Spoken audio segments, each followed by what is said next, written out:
dia a todos, que Jesus possa nos iluminar, nos inspirar, que consigamos compreender toda a lição e todo o ensinamento que é passado aí nos estudos, né, para, como disse o João, né, para nosso aprimoramento, porque não adianta nada a gente vir estudar, aprender e não colocar em prática no nosso dia a dia, né. Nós estamos estudando o capítulo 11 do livro Missionários da Luz, que se chama Intercessão. Nós vamos fazer a segunda parte do capítulo. A semana passada que foi a Carmen que fez a primeira parte da exposição. Para a gente entender um pouquinho, Etelvina é amiga de Esther e Etelvina amiga de Alexandre. A Etelvina pede a intercessão de Alexandre em favor de Esther pela situação que estava acontecendo. Esther tinha ficado viúva de Raul e ela não estava equilibrada suficientemente, né? Esther achava que Raul tinha sido morto por alguém, porque ele não tinha inimigo, ele era uma pessoa bacana, apesar de todas as investigações policiais, toda a situação, todo o ocorrido parecer que era um suicídio. Ela acreditava que era alguém que tinha matado Raul, porque Raul era uma pessoa boa, não tinha inimigo, nada dessas coisas. Alexandre fala para André Luiz, né, topa o trabalho, aceita, fala que vai tentar, vai auxiliar da forma que possível, né. Aí Alexandre fala para André Luiz, tudo isso do capítulo anterior, né? do capítulo anterior, da primeira parte do capítulo, né. O pessoal encarnado acha que a gente é adivinho, que a gente sabe das coisas assim, né? Mas não é dessa forma. Precisa se investigar, precisa saber o que se passa, né? E então nós vamos ter que ir atrás das pessoas para ver o que está acontecendo. Aí André fala assim, mas não é mais fácil chamar o Raul aqui, invoca o Raul, traz ele aqui, né? Como se fosse uma linha de pesca, né? Jogava lá e puxava Raul, trazia aqui, a gente conversava e viu o que estava acontecendo na questão. Aí Alexandre fala para André Luiz que não, que o serviço intercessório, né, dessa intercessão que eles vão fazer, para ser completo, ele precisa dar alguma coisa de si mesmo, né? Tanto Alexandre como André Luiz, eles são responsáveis por fazer isso, né? E fazendo isso, ocupando o seu tempo da forma boa e tudo mais, né, da forma útil, concedendo a Esther essa atenção, né, esse tempo e as possibilidades do Alexandre para ajudar naquele panorama geral, o que acontece? Eles iam ser credores do mais justo conhecimento, ou seja, Esther ia ficar grata por ele, Etelvina ia ficar grata a eles, iam alcançar amigos devido a essa atitude, né? Ia conhecer a situação no geral, ia trazer conhecimento para eles, poder auxiliar o próximo e, além de tudo isso, tanto Alexandre como André Luiz, iria exercitar o sentimento de cooperação, de auxílio ao próximo. Isso é fundamental na nossa existência. Como espíritos imortais, todas as virtudes que a gente exercita nos facilita para a próxima encarnação nossa, né? Então, e ele fala assim, ó, quem dá é o primeiro beneficiado de tudo, né? Quem acende a luz é que se ilumina em primeiro lugar. Bom, chega lá na casa, vê os espíritos, tudo isso aí está no capítulo anterior que a Carmen falou, né? Chega em casa, vê os espíritos, vê um monte de espírito desencarnado sentando junto com os espíritos encarnados na mesa, alimentando pelas narinas, enfim. Vai lá no capítulo para dar uma lembrada na situação, né? O lar sem oração, sem conversas agradáveis, enfim. Mas lá, mesmo um lar desequilibrado, a gente encontra a figura do visitador, que é um espírito consciente que trabalha em favor de todos aqueles de uma região, de uma casa, enfim, de um amparo de um agrupamento de espíritos. Esse visitador, detalhe, né? Esse é desencarnado, né? Trabalhador do bem, tá? Ele chega Alexandre chega até ele, conversa com o visitador a respeito da situação em geral. Primeiramente a gente entender, né, que Deus não desampara ninguém, por isso que esse visitador estava lá ajudando, né? E todos nós temos esse espírito a nos ajudar. E para surpresa de André Luiz, pelo menos, ele fala que realmente Raul tinha se matado. E aí o visitador também fala que o Raul não deu para ajudar muito porque veio um bando de espíritos e levou ele embora para longe, né? Então eles não conseguiram fazer nada, né? Amparar, auxiliar de alguma forma, né? E Alexandre ele diz assim, o visitador: esses espíritos pegaram, vou pegar entre aspas, de forma fácil, pegaram o espírito de Raul, ali, o Raul, e levaram embora porque Raul tinha a mesma harmonia das forças que esse bando de espírito tinha. Então, por estarem na mesma sintonia, ele foi levado embora. Alexandre vai atrás de Raul para investigar o que aconteceu. Alexandre fala para André assim que esse bando tem uma influenciação limitada tanto nos espíritos encarnados como para os espíritos desencarnados. Devido às forças, essa palavra agora vou colocar da minha interpretação, devido à segurança natural, as proteções naturais que tanto os encarnados e os desencarnados têm perante a espíritos que queiram atrapalhar, deturpar o ambiente, né? Então, Alexandre fala que ele tem influenciações limitadas devido a defesas espirituais que os espíritos encarnados e desencarnados possuem. Mas é diferente do caso do Alexandre, né? Esses espíritos, esse bando, eles perturbam por agrupar-se e concentrar impulsos de forças coletivas. Que é aquela sensação de rebanho, né? O agrupamento que faz você tanto construir nosso lar, como fazer aquele fosso, aquelas trevas, aqueles ambientes lodaçais do umbral, né? As criações mentais de todos os espíritos, né? Que tem a capacidade, quando se segrega no mal, eles fazem aquilo lá, né? Aí, Alexandre fala que na condição real de vítima, quando o espírito... Quando o ser encarnado é morto por outra pessoa, enfim, ele é uma vítima da situação, o homem segrega correntes de forças magnéticas, presta atenção que é muito importante, hein? Suscetíveis de colocar esse espírito que está desencarnando por essa situação de acidente ou de morte grave, enfim, em contato de forças espirituais e missionários do auxílio. Mas agora o suicídio, como foi o caso dele, que foi premeditado e tudo mais, e não teve influenciações de inimigos ocultos, o desequilíbrio da alma é inexprimível e acarreta absoluta incapacidade de sintonia mental com elementos superiores, ou seja, ele fica à mercê mesmo desses espíritos, por conta de ter desviado, né? Bom, e continua, vai lá no capítulo que ele continua explicando, enfim, né? Vão lá, encontra Raul no matadouro e vê lá um monte de espírito chupando a força do sangue dos animais que estavam sendo abatidos lá, né? Suga aquela energia, aquelas forças do plasma sanguíneo daqueles animais, né? Ou seja, aqueles espíritos precisavam daquele magnetismo animal, daquela força, aquela energia que era emanada daqueles espíritos, e também ali eles sugavam o fluido vital e abusavam do corpo grosseiro que Raul tinha ainda, né? Mas por que existia magnetismo animal, existia fluido vital no Raul? Porque ele desencarnou antes do tempo.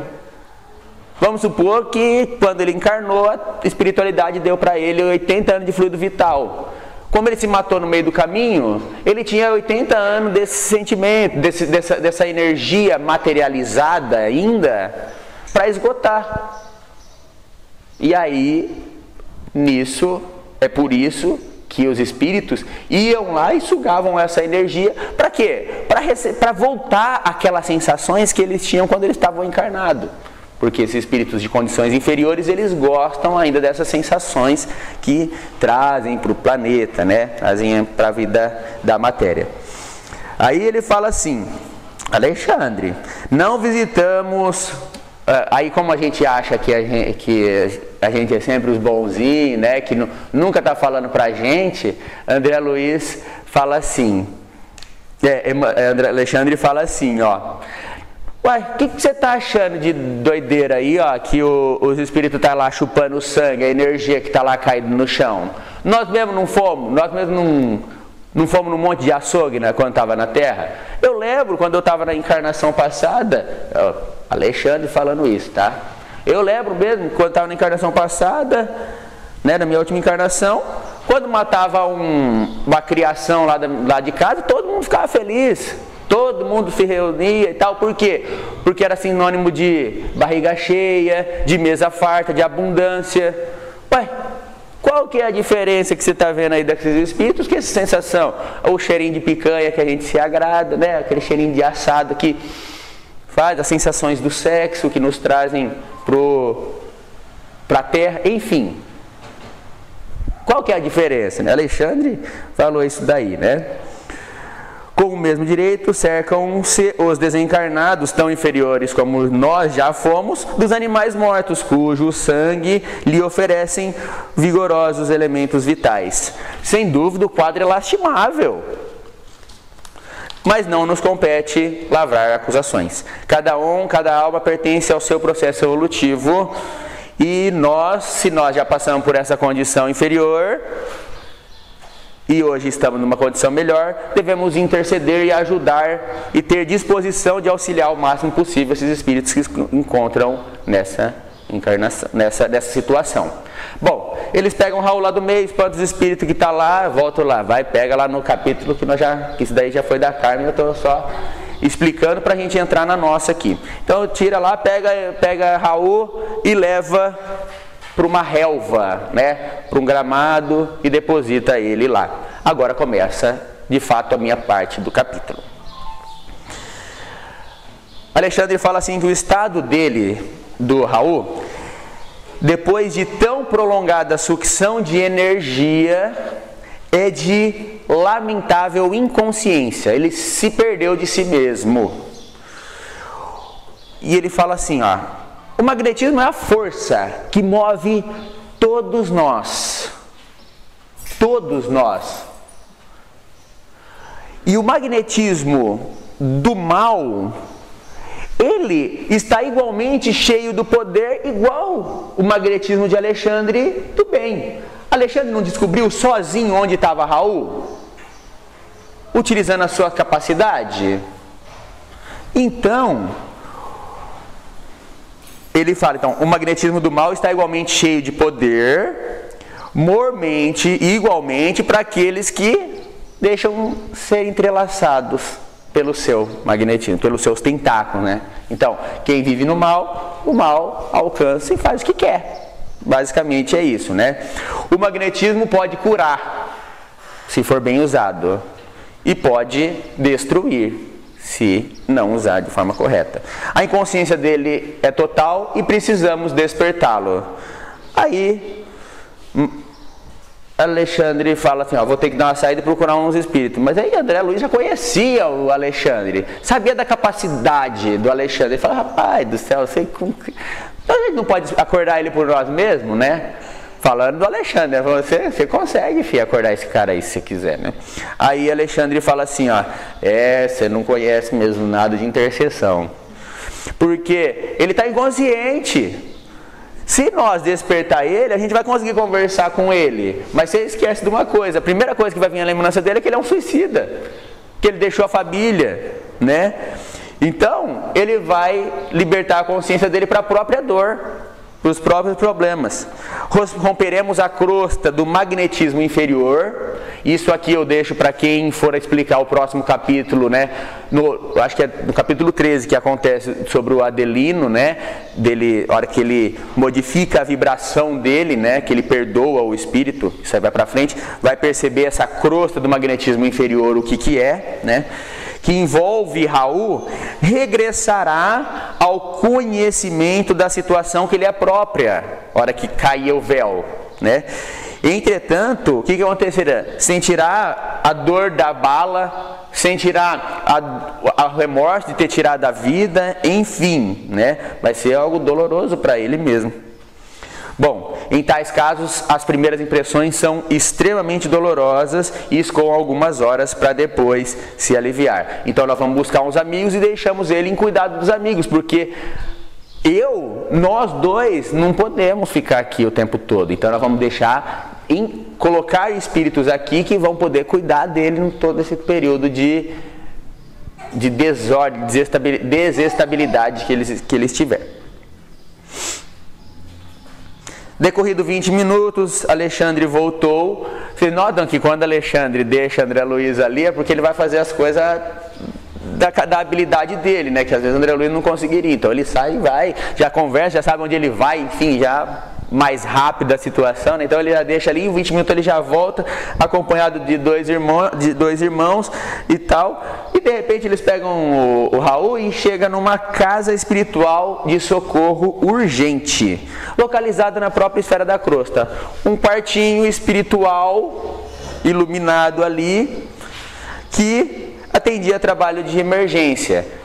Quando ele entrou, ele viu que os materiais eram rudimentares, eram simplesinhos ali, aquele quarto, aquele cômodo. Então ele percebeu que lá não era um quarto de hospital mesmo, era alguma coisa bem improvisada, né?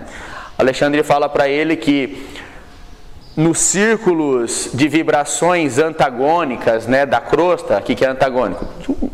De um lado para o outro, né, enfim, sem se cruzar, é o bem e o mal muito misturado, enfim, mais mal, né, enfim.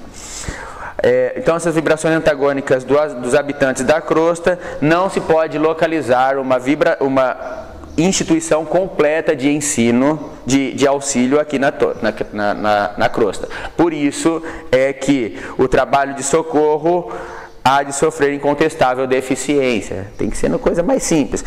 Essa casa, ela é mantida por abnegados companheiros e é um quartinho volante.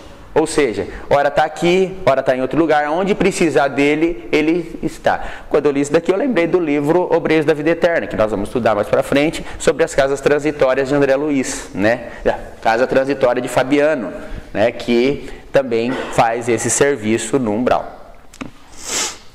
Os fortes se manterão aí, né? Para estudar as casas transitórias de Fabiano, né? Bom,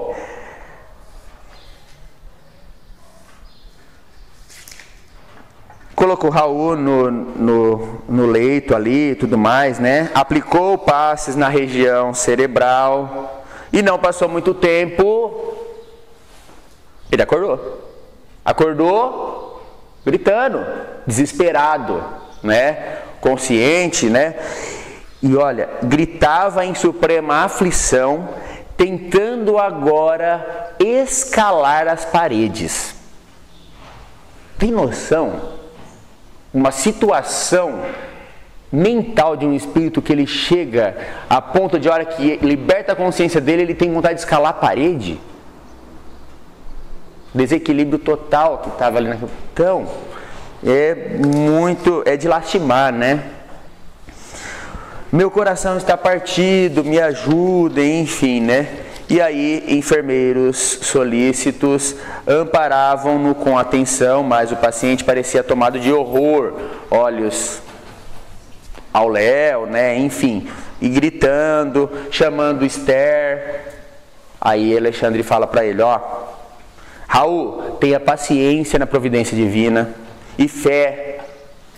Procure enfrentar a situação corajosamente que você mesmo criou. Alexandre já puxa a orelha do Raul ali já logo no começo, né? E não invoque o nome da companheira e nem chame pelos filhinhos da sua antiga passagem no mundo, porque a porta do mundo já se fechou para você. Se tivesse cultivado o amor cristão, poderia visitar. Mesmo que tivesse desencarnado, você poderia ir na casa dele. Mas só que como se perdeu no caminho, como se matou, tem como. agora, né? Agora é tarde, né? Agora tem que aguardar outro ensejo de trabalho e purificação, porque a sua oportunidade terrestre acabou. Imenso pavor a estampar-se-lhe no semblante. Hora que ele falou que ele tinha se matado. Imenso pavor. Essa semana aconteceu um fato, né, a gente viu no jornal, que uma das pessoas aí foi prega em corrupção, né, uma investigação foi pega uma pessoa foi pega lá por corrupção e deu crise convulsiva nela.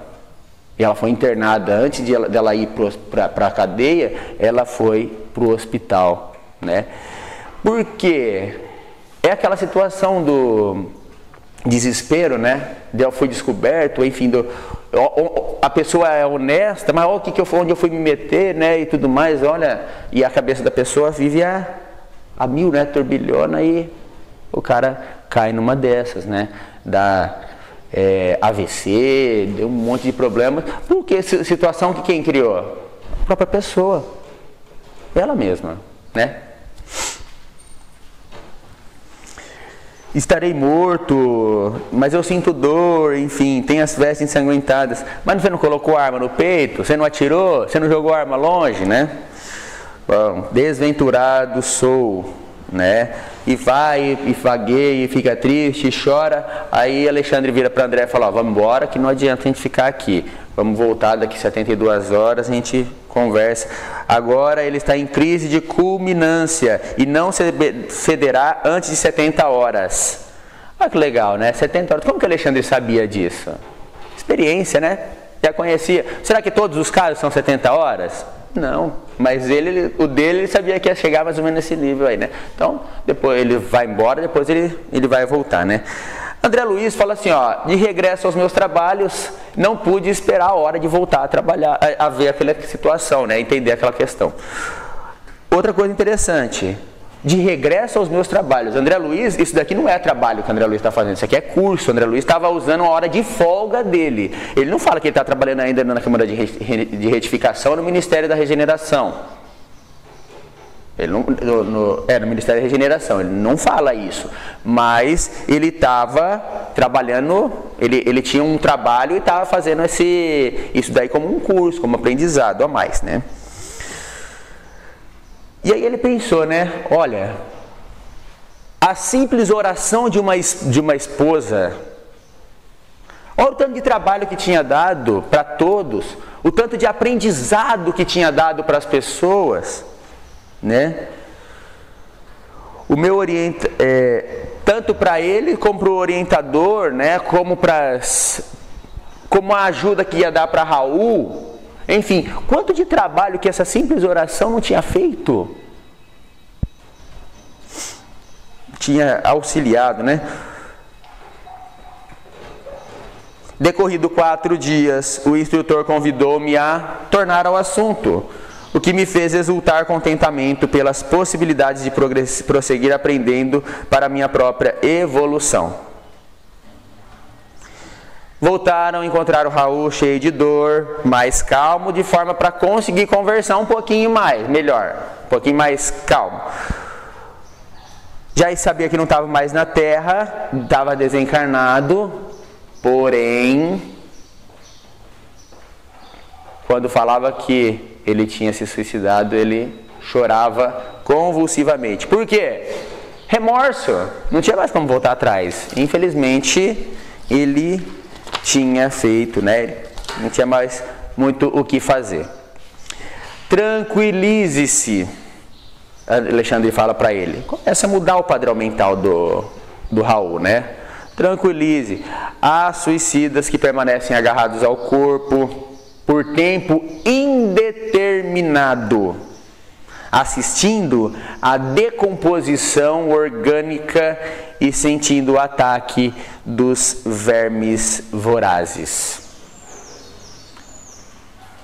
A experiência do Alexandre dizia isso, né? Que ele estava numa condição de suicida, mas um suicida melhorzinho um pouco, né? Melhorzinho um pouco, né? Ai de mim, porque além de suicida eu sou criminoso. André Luiz falou, uai, que é isso aí? Como que está acontecendo?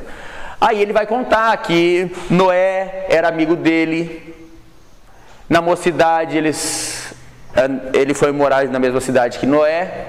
E Noé era casado com Esther. A hora que ele viu a Esther pela primeira vez, ele já se apaixonou por ela, se sentia bem perto dela e tudo mais. Só que não tinha como ele chegar mais próximo, porque Noé já era casado com Esther e tudo mais. Já tinha a vida formada. Ele tinha amizade com Noé, não tinha como ele falar nada.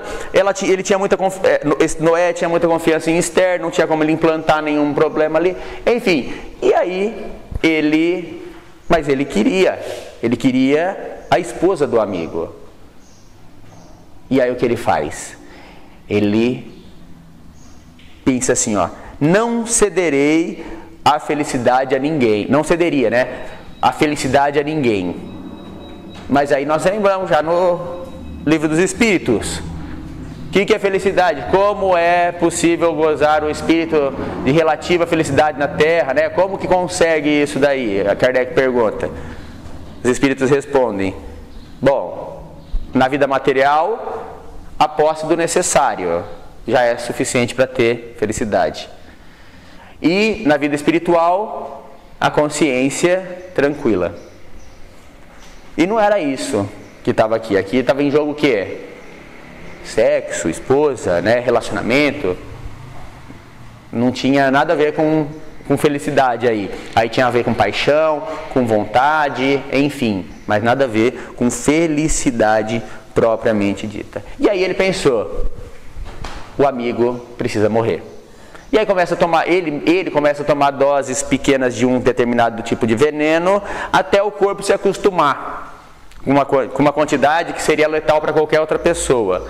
Aí ele vai, coloca a quantidade de veneno em 2 taças de vinho, ele toma, não faz nada, o amigo toma e em poucas horas morre.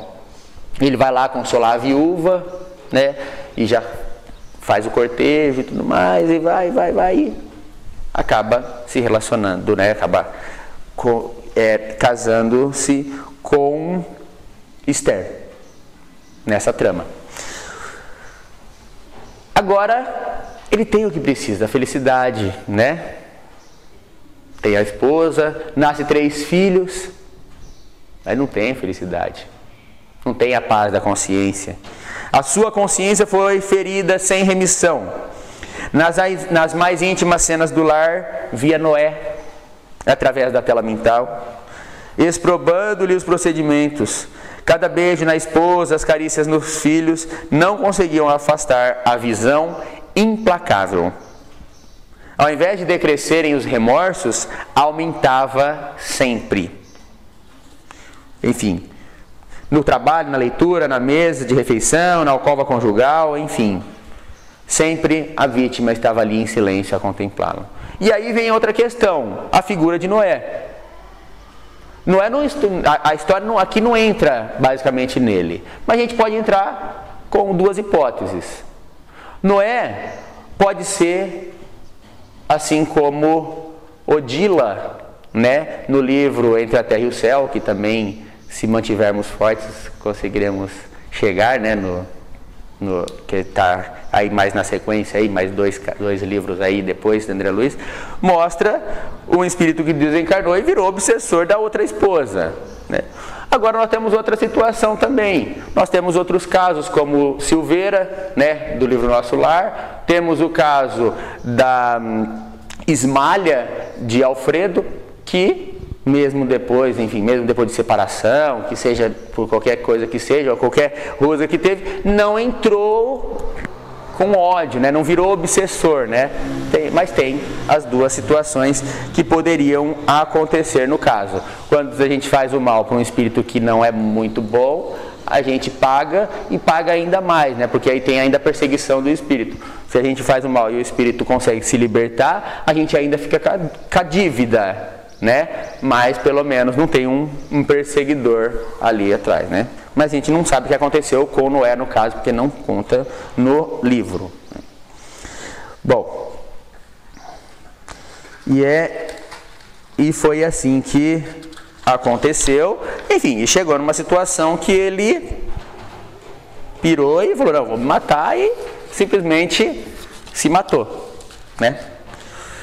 Verdadeira multidão de criaturas que ele não pôde ver arrebatava-o do local da dor, né? Que é aquela multidão, que é aquele bando, né?